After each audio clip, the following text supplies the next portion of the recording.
Matio 7:20. Jesosy natolotry ny sinedriona ny Pilato.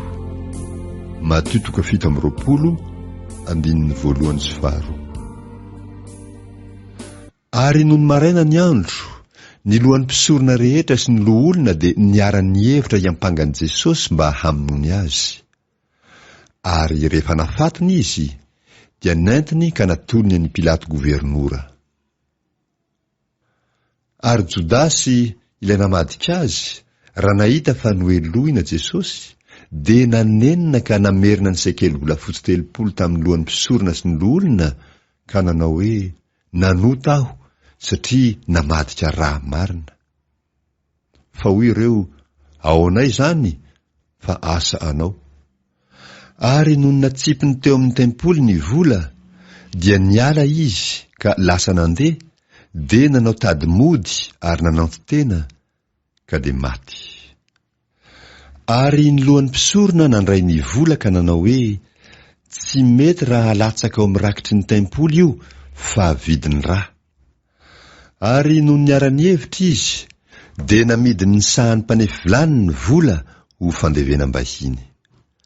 Koa izany no anaovana ny anaran'izany saha izany mandrakandroany hoe sahan'ny rà. Ary tamin'izany dia tanteraka ny nampilazaina ny Jeremia mpaminany hoe dia nalainy ny sekela volafotsy 30 vidin'ilay notombanana, dia ilay notombanany zanak'Israely, ka nomeny hamidy ny sahan'ny mpanefy vilany zany araka izay efa nandidiny Jehovah ahy. Jesosy no tsarainy Pilato. Matio 7:20 andininy 1-10 hatramin'ny 4-10. Ary Jesosy nitsangana teo anatrehan'ny gobernora, ary ny gobernora nanontany azy ka nanao hoe ianao va no mpanjakan'ny Jiosy? Dia hoy Jesosy taminy, voalaza anao. Ary raha nampangay ny lohan'ny mpisorona mba miloholona izy, dia tsy namaly akory. Dia hoy Pilato taminy, tsy renao va zany zavatra maro iampangany anao zany? Fa tsy namaly azy izy na dia indray mbava akory aza, ka dia gaga indrindra ny gobernora. Ary isaky ny tonga ny andro firaviravona, dia fanaon'ny gobernora ny mandefa mpifatotra anankiray ho an'ny vahoaka araka izay tiany. Ary tamin'izany dia nisy mpifatotra malaza atao hoe Barabasy. Koa noho ny tafangona teo ny olona, dia hoy Pilato taminy, iza moa no tianareo halefako ho anareo? Barabasy sa Jesosy izay atao hoe Kristy? Fa fantany fa fialonana no nanoloran'ireo azy. Ary raha nipetraka teo amin'ny fitsarana izy, ny vadiny dia naniraka hankeo aminy ka nanao hoe aza manao na inona amin'izany lehilahy marina izany, fa nampahory ahy be ihany ny nanifisako azy any naraina. Ary ny lohan'ny mpisorona mba amin'ny loholona ny taona ny vahoaka mba hangataka ny Barabasy ary hamono an'i Jesosy. Fa ny gobernora namalika nanao taminy hoe iza moa amin'izy ireo lahy no tianareo halefako ho anareo? Dia hoy izy, Barabasy. Hoy Pilato taminy, ka ahoana kosa ary no hataoko amin'ny Jesosy izay atao hoe Kristy? Dia hoy izy rehetra, aoka ho omboana amin'ny hazo fijaliana izy. Fa hoy ny gobernora, inona ary no ratsy nataony? Fa vao maika ny antsoantso izy ka nanao hoe aoka ho omboana amin'ny hazo fijaliana izy. Ary raha hitan'ny Pilato fa tsy nahaleo ditra azy izy, fa vao maika nandroso ihany aza ny tabataba, dia naka rano izy ka nisasatanana teo anatrehan'ny vahoaka ary nanao hoe afaka amin'ny ran'ity lehilahy mariny ity aho, fa asa anareo. Ary ny olona rehetra dia namalika nanao hoe aoka ny rano ho aminay mba amin'ny zanakay. Ary dia nandefa ny Barabasy ho an'ny olona izy, fa Jesosy nasainy nokapohina dia natolony mba ho omboana amin'ny hazo fijaliana. Jesosy Kristy, mpanjaka nosatrohina satrotsilo.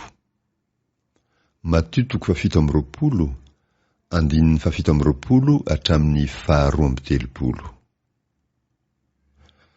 Ary ny miaramilan'ny gouvernoura dia nitondra an' Jesosy ho anaty rova sady nanangona ny miaramilan'ny namany rehetra ho eo aminy.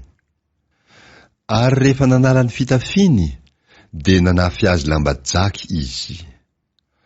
Ary nandrandrana satroka tsilo izy ka nasatry ny lohany. Ary nampitana ny volotara ny tanany ankavanana, dia nandoalika teo anatrehany izy ka naneso azy hoe: arahaba ry mpanjakan'ny Jiosy. Dia nororana izy, ary nalainy ny volotara, ka nokapohiny ny lohany. Ary rehefa naneso azy izy, dia nanala ilay lamba taminy, ka nampitafiny azy indray ny fitafiny, ary dia nentiny izy mba homboana amin'ny hazo fijaliana. Ary raha nandeha izy, dia nahita lehilahy kirenianina anankiray atao hoe Simona, ka izy no notereny hitondra ny hazo fijalian'i Jesosy. Ary rehefa tonga teo amin'ny tany atao hoe Golgota izy, izany hoe ikarandoha, dia nomeny divay miharo afero izy hosotroiny. Ary noho nanandran'izany izy, dia tsy nety nisotro. Ary rehefa voaombony tamin'ny hazo fijaliana izy, dia nanaovany loka no fizarany ny fitafiny. Ary nipetraka izy, dia niambina azy teo. Ary napetany teo ambonin'ny lohany ny soratra milaza ny nanamelohana azy, dia izao: ity no Jesosy mpanjakan'ny Jiosy. Ary nisy jiolahy roa no omboana tamin'ny hazo fijaliana teo andaniny roa, ny anankiray teo amin'ny ankavanany, ary ny anankiray teo amin'ny ankaviany.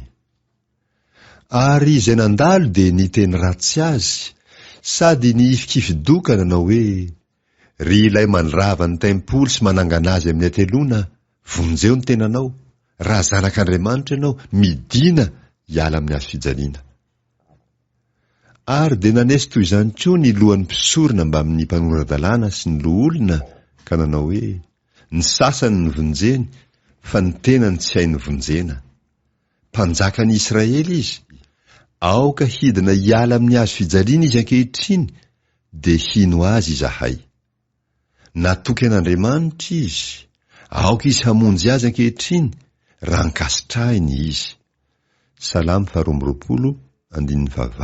Satria hoy izy: zanak'Andriamanitra aho. Ary nandatsy azy toy izany koa ireo jiolahy niaraka nomboana tamin'ny hazo fijaliana. Jesosy nahatanteraka ny lalàna tamin'ny fahafatesany, ka mifarana ny vanim-potoanany lalàna. Matthieu 7:20, 5:70 hatramin'ny 9:50. Ary hatramin'ny ora 9 ka hatramin'ny ora 10 dia maizina ny tany rehetra. Ary noho ny tokony ho tamin'ny ora 10, dia niantso tamin'ny feo mahery Jesosy ka nanao hoe: Eli, Eli, lama sabaktani. Izany hoe: Andriamanitro ô, Andriamanitro ô, nahoana no dia mahafoy ahy ianao? Salamo 2:1. Ary ny sasany tamin'izay nijanona teo, raha nandray izany, dia nanao hoe: miantso any Eli le io. Ary niaraka tamin'izany ny anankiray teo aminy dia niazakazaka ka nandray spaonjy, ary rehefa natsobiny tamin'ny vinaingitra izany, ka notohiziny tamin'ny volotara, dia natohony ho tsetsefin'i Jesosy. Fa ny sasany kosa nanao hoe: aoka hoe izahantsika na ho avy hamonjy azy Eli na tsia. Ary rehefa niantso tamin'ny feo mahery indray Jesosy, dia nanolotra ny fanahiny. Ary indro ny efitra lamba atao amin'ny tempoly dia tritra ny zara roa hatrany ambony ka hatrany ambany, dia niorooro ny tany ka nitresaka ny vatolampy. Ary nisokatra ny fasana, ka maro ny fatin'ny olona masina izay efa nodimandry no natsangana, ka nivoaka avy tao amin'ny fasany ireo taorianany nitsanganan' Jesosy dia nankao amin'ny tanàna masina ka niseho tamin'ny maro.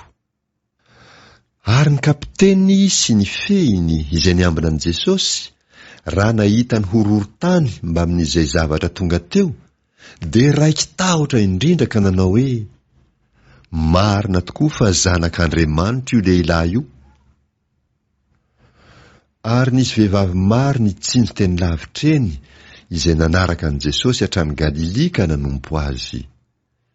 Isan'ireny Maria Magdalena sy Maria renin'i Jakoba sy Josesy ary ny reniny zanak' Zebedio. Jesosy nalevina. Matthieu 7:20-5:70 hatramin'ny 1:90. Ary noho ny hariva ny andro dia avy ny lehilahy manan-karena anankiray avy any Arimatia, ny anarany atao hoe Josefa, ary izy koa dia mpianatr' Jesosy. Izany lehilahy izany dia nankao amin'ny Pilato ka nangataka ny fatin'i Jesosy. Dia nasain'i Pilato homena azy izany. Ary rehefa nalain'i Josefa ny faty ka nofonosiny hariry madinika madio, dia naleviny tao amin'ny fasany vaovao izay efa nilavahany tamin'ny vatolampy. Ary rehefa nanakidia vato lehibe ho eo amin'ny varavaran'ny fasany izy dia lasa nandeha. Ary tao Maria Magdalena sy ilay Maria anankiray ka nipetraka tandrifin'ny fasana. Nasiana tombo-kase sy nambenana ny fasana. Matthieu 7:12-12:190. Ary noho ny ampitso ny andro fiomanana dia nivorona keo amin'ny Pilato ny lohan'ny mpisorona sy ny fariseo ka nanao hoe Tompoko, tsaronay fa iny mpamitaka iny fony izy mbola velona dia nanao hoe raha afaka ateloana dia hitsangana aho. Koa asaivo hambenana mafy ny fasana mandra-pahatonga ny andro fahatelo, fandrao avy ny mpianany ka mangalatra azy dia ilaza amin'ny olona hoe efa natsangana tamin'ny maty izy, ka dia ho ratsy ny fitaka farany noho ny voalohany. Hoy Pilato taminy, maka-mpiambina ka mandehana ary ataovy mafy araka izay hainareo ny fiambenana. Ary noho ny lasa izy dia nalatsany ny mpiambina hiambina mafy ny fasana rehefa nasiany tombo-kase ny vato.